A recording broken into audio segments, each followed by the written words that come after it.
Umaqsa ağdaşlar, bugünkü hikayemiz Ətini oyla.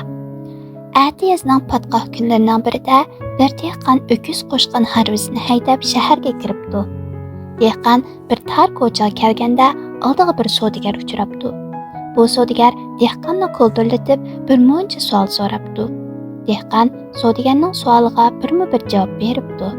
Savdogar oxirida dehqondan shaharga nima uchun kirdilar deb so'rabdi. Shaharga nima deb kiratdim, nima arzon bo'lsa shuni sotib olay deb kirdim, debdi dehqon. Toza ipi keldi deb o'ylagan savdogar xushalliqidan, "Amisa, menda bir harvisi, bir tangaga sotadigan narsa bor, olamdila?" deb so'rabdi. "Ma'qul, olay" debdi dehqon. Savdogar dehqonni uyining oldiga boshlab berib, eshigining oldidagi patqoqni ko'rsatibdi va "Buni patqoqdan 5 harva ustib olib 5 tanga bersizlar" debdi. "Arzon savdodan chatoq chiqib qolmasin, bir parcha tilxat yozib bergan bo'lsalar, bo'ptikan" debdi dehqon. Savdogar xushal bo'lib tilxat yozib beribdi. Dehqon 5 tangani berib patqoqdan bir harva usib ekitibdi. Patqoq kunlar o'tib hamma joy bog' bo'stonlikqa aylangan kunlarning birida dehqon harvisini haydab savdogarning eshigi oldiga kelibdi va savdogarning mangdigan yo'lini qo'lab harvga usig'li turibdi.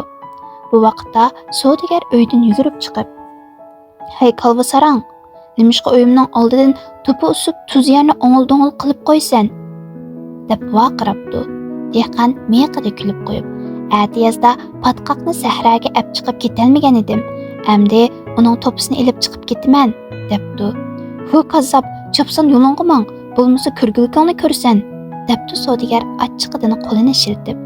"Ohoy, kazzob qaysimiskin? Kim ko'rguligini ko'rib, kimning chavzi chitqa yeyilarkin? Savdogar xo'jam" debdi dehqon minsitmasdan kulib qo'yib.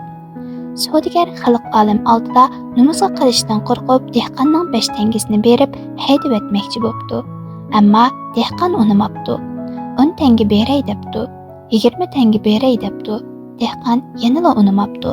Qo'shnilarining bilib qolishdan vasvasiga tushgan savdogar oxiri 50 tanga berib, dehqonni aran tasdiqda yo'lga sapdi. Dehqon ketibdi. Savdogar 50 tanganing dardida tamg'a yo'linib laqabdi. Hikmat: ishqa sabrchanlik kerak. Sen bir ishda aldiraqsanlik qilib qo'ysang, natija qozonolmaysan. Eg'ir bisiq bo'l. Bugunnila emas, atini o'yla. Yakan xalq cho'chaklari.